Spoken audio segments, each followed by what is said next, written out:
بسم اللہ الرحمن الرحیم۔ السلام علیکم۔ یرکان پیلیا کا مجرب دم۔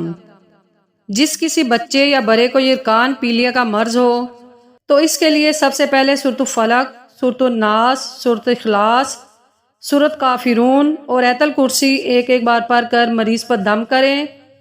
اس کے بعد لمبی گھاس کی 7 ڈنڈیاں لیں، اس پر 7 مرتبہ سورۃ فاتحہ اور 7 مرتبہ درود پڑھ کر دم کر دیں۔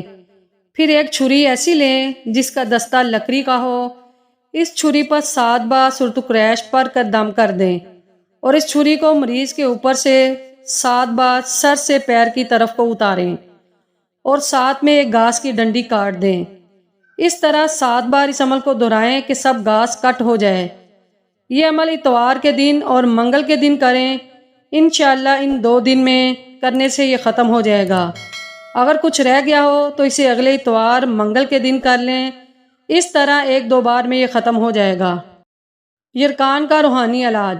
چھوٹے بچے کو یرکان پیلیا ہو گیا ہو تو ہر بار بسم اللہ الرحمن الرحیم کے ساتھ سورۃ فاتحہ 21 بار پڑھ کر پیاس پر دم کر کے اس کے گلے میں پہنا دیجئے۔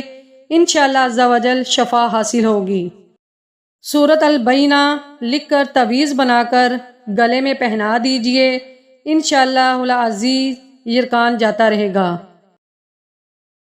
یرکان کا روحانی علاج۔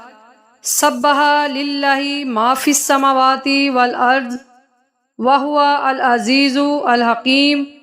ترجمہ: جو مخلوق آسمانوں اور زمین میں ہیں خدا کی تسبیح کرتی ہیں اور وہ غالب اور حکمت والا ہے۔ 100 مرتبہ روزانہ اس آیت کو پانی پر دم کر کے پلانا نہایت مفید ہے۔ یہ عمل 3 دن تک جاری رکھیں، انشاءاللہ شفا ہوگی۔ بھنے ہوئے چنوں پر اول آخر ایک بار درود شریف کے ساتھ سورۃ الفلق اور سورۃ الناس ایک ایک بار یا 3 بار پڑھ کر دم کر دیجئے اور تھوڑے تھوڑے کھاتے رہیں، انشاءاللہ شفا ہوگی۔ یرکان کے مریضوں کے لیے میٹھا اور مزیدار علاج۔